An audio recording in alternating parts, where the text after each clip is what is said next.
Hello बच्चों, welcome back to my channel. कैसे हैं आप सब लोग। आज की वीडियो में आप लोग के लिए principles and practice of insurance के एमसीक्यू क्वेश्चंस लेकर के आई हूँ। इसकी वीडियोस मैंने पहले भी डाली हुई है, अगर आपने नहीं देखी है तो चैनल पर अलग से प्लेलिस्ट बनी है। इसका लिंक मैं इस वीडियो के डिस्क्रिप्शन में दे दूंगी या फिर आई बटन में दे दूंगी, आप वहाँ से चेक कर लीजिएगा। काफी अच्छे क्वेश्चन है, आप लोग की अच्छे से प्रैक्टिस हो जाएगी। इस वीडियो में भी कुछ ऐसे ही और क्वेश्चन होंगे, तो वीडियो को शुरू करते हैं। लेकिन शुरू करने से पहले क्या करना है आपको, अगर चैनल को सब्सक्राइब नहीं किया है सब्सक्राइब करिए, वीडियो को लाइक करिए और फिर से वीडियो को शेयर करिए। आइए शुरू करते हैं। फर्स्ट क्वेश्चन लेते हैं। बीमा के अनुबंध को प्रभावित करने के लिए किसी व्यक्ति की न्यूनतम आयु क्या है? What is the minimum age for a person to effect a contract of insurance? 25 years, 18 years, 12 years, 20 years. तो आपको पता ही होगा, आपने कॉन्ट्रैक्ट एक्ट पढ़ा होगा। तो कॉन्ट्रैक्ट एक्ट था, उसमें क्या था कि जो भी अनुबंध करने के लिए योग्य पक्षकार होते हैं, यानी कि जो भी पार्टीज होती हैं, वो किसी भी एग्रीमेंट को करने के लिए जो एबिलिटीज उनमें होनी चाहिए, तो उसमें से ये भी थी कि वो 18 ईयर्स के अबव होनी चाहिए। यानी कि तो यहाँ पर जो बीमा के अंदर प्रभावित करने के लिए आयु होगी, उसकी बात अनुबंध की ही हो रही, कॉन्ट्रैक्ट की भी हो रही है, तो हो जाएगी 18 ईयर्स। तो करेक्ट आंसर होगा ऑप्शन बी। नेक्स्ट क्वेश्चन है। बीमा योग्य ब्याज द्वारा परिभाषित किया गया है। Insurable interest is defined by the insurance act, the contract act, by IRDA, not defined in any written law. उसमें कह रहा है कि जो भी इंश्योरेबल इंटरेस्ट होता है कि कितना इंटरेस्ट जो है इंश्योरेंस पे होना चाहिए, वो किसके में परिभाषित किया गया है? बीमा अधिनियम में, संविदा अधिनियम में, IRDA द्वारा किसी भी लिखित कानून में परिभाषित नहीं है। तो यहाँ पर वो किसी भी लिखित कानून में परिभाषित नहीं किया गया, किसी में भी डिफाइन नहीं किया गया है। वो डिपेंड करता है सिचुएशंस पर और उसकी नीतियों पर कि क्या लगाया जाएगा। तो इसका आंसर क्या होगा? Option D. अच्छा, ये इंश्योरेबल इंटरेस्ट होता क्या है? तो यहाँ पर जो भी पॉलिसी ले रहा होता है और जो कंपनी पॉलिसी दे रही होती है, दोनों के बीच में क्या होता है, एक फाइनेंशियल उसका हेल्प करता है, जो जिसका बीमा किया जा रहा है, जो पॉलिसी ले रहा है उसकी, कि अगर जैसे कि लाइफ इंश्योरेंस की बात करें, तो अगर जो है उसकी डेथ हो जाती है उससे पॉलिसी के पूरा होने से पहले, तो वहाँ पर उसकी जो फैमिली होगी उसके पास एक फाइनेंशियल सिक्योरिटी रहेगी। तो वही हो जाता है इंश्योरेबल इंटरेस्ट उसका। नेक्स्ट क्वेश्चन है। डैश वे पद हैं जो पॉलिसी पर लिखे होते हैं। Dash are those terms which are written on the policy, express warranties, implied warranties, memorandum warranties, valuation clause. तो क्वेश्चन में कह रहा है कि कुछ टर्म्स ऐसे होते हैं जो कि जो पॉलिसी होती है, जो कॉन्ट्रैक्ट होता है, उसका स्पेशली रिटर्न होते हैं, लिखे होते हैं, तो किस तरह की वारंटी होते हैं? तो वो हो जाता है एक्सप्रेस वारंटी। उसमें क्या रहता है कि क्या क्या चीजें होनी है, किस तरह से होनी है, क्या आश्वासन स्पेशली दिया गया है, वो सारी चीजें रिटर्न में लिखी होती हैं। तो यहाँ पर इसका आंसर होगा ऑप्शन ए। नेक्स्ट क्वेश्चन है। डैश द्वारा कवर नोट जारी किया जा सकता है। Cover note can be issued by dash agents, development officer, insurer, all of the above depending on company guidelines. Question में कह रहा है कि जो कवर नोट होता है वो किसके द्वारा जारी किया जा सकता है? कि उसे एजेंट जारी कर सकता है, उसे विकास अधिकारी जारी कर सकता है, बीमा कंपनी, या फिर ये तीनों ही, यानी कि उपरोक्त सभी कंपनी के दिशा निर्देशों के अनुसार, कि जैसी कंपनी जो है गाइडलाइंस देगी उसी के अनुसार उसे कोई भी जारी कर सकता है। तो यहाँ पर जो कवर नोट होगा उसे ऑप्शन डी करेक्ट होगा, कि तीनों में से कोई भी उसे जारी कर सकता है, जैसी भी कंपनी की पॉलिसी होगी। अब क्वेश्चन ये आता है कि कवर नोट होता क्या है। तो कवर नोट क्या है? कवर नोट जो होता है, जो बीमा पॉलिसी जारी करने से पहले बीमाकर्ता द्वारा जो जारी किए गए एक अस्थायी प्रमाण पत्र होता है, उससे रिलेटेड होता है, कि उसमें सारी इन्फॉर्मेशन जो होती है उसके पत्र में दे रखी होती है और प्रीमियम का पूरा भुगतान, ये सारी डिटेल्स जो होती है उसमें दे रखी होती है। तो वो हो जाता है कवर नोट। तो इसका आंसर क्या हो जाएगा? Option D. नेक्स्ट क्वेश्चन है। अग्नि बीमा पॉलिसी में बीमा योग्य हित होना चाहिए। Insurable interest in fire policy should exist at the time of taking of policy, at the time of loss, throughout of the policy, all of the above। Question में कह रहा है कि जो फायर इंश्योरेंस हम कराते हैं, तो उसमें जो इंश्योरेबल इंटरेस्ट है क्या होता है, मैंने पहले ही समझाया हुआ है। कब होना चाहिए? कि पॉलिसी के लेते टाइम, या फिर नुकसान के समय यानी हानि के समय, या फिर पॉलिसी के दौरान बीच में जो ड्यूरिंग टाइमिंग रहती है उसमें, या पूरी पूरी पॉलिसी में कह सकते हैं, या फिर उपरोक्त सभी, ऑल ऑफ द अबव। तो यहाँ पर जो फायर पॉलिसी होती है उसमें जो इंश्योरेबल इंटरेस्ट होता है वो पूरे टाइम यानी कि तीनों में ही कंडीशन में होना चाहिए। तो इसका आंसर क्या होगा? Option D, all of the above. Next question है। अग्नि बीमा पॉलिसी निम्नलिखित के कारण हुई हानि को कवर नहीं करती है। Fire policy doesn't cover loss due to its own fermentation, natural heating, undergoing any heating or drying process, burning of insured property by order of any public authority। तो क्वेश्चन में पूछ रहा है कि जो फायर इंश्योरेंस पॉलिसी होती है वो किस चीज को कवर नहीं करती है, किसी कुछ चीजों को कवर करती है, किसको कवर नहीं करती।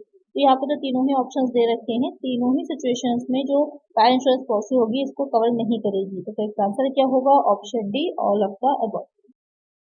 नेक्स्ट क्वेश्चन है, बेसिक फायर पॉलिसी कवर नहीं करती है। Basic fire policy doesn't cover STFI, earthquake, aircraft damage, missile testing operations.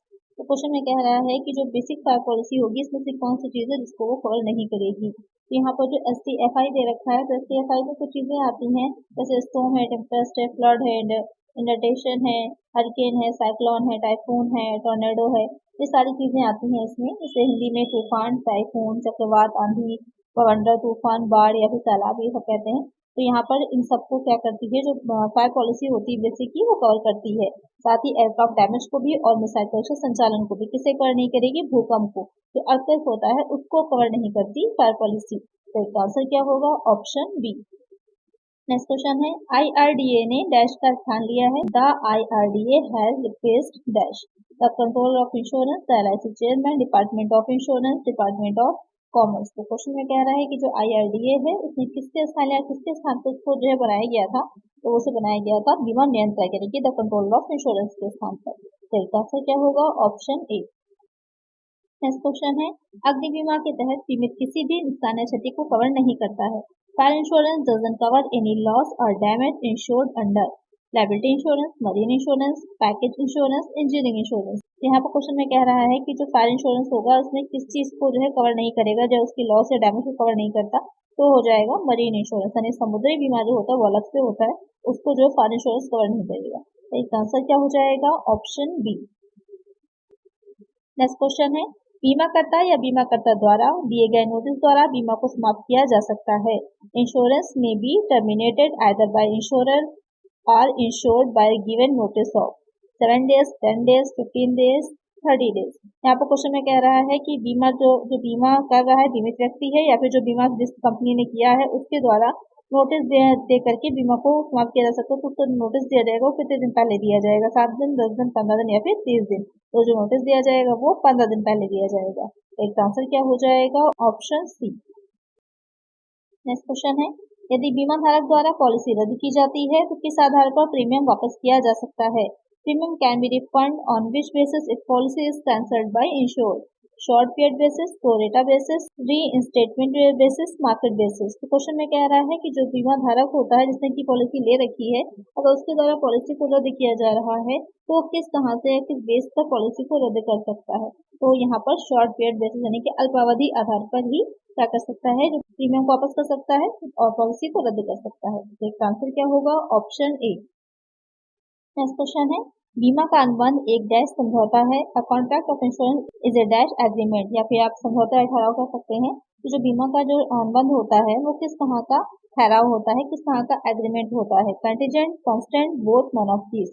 तो बीमा का अनुबंध होगा वो हो जाएगा जो आकस्मिक कंटीजेंट होते हैं, यानी कि हमें पता नहीं होता है कि किस तरह की चीजें भविष्य में हो सकती हैं, क्योंकि फ्यूचर में क्या होगा पता नहीं होता है, अनिश्चित होता है, अनसर्टेन होता है फ्यूचर। तो उसी पर डिपेंड करते हैं कि क्या चीजें हो सकती हैं, तो उसकी संभावना या उसकी है हम जो ये देखते हैं आकस्मिकता जो होती है, उसकी कंटीजेंसी होती है, उस पर डिपेंड करती है। तो ये उसी तरह का एग्रीमेंट हो जाएगा।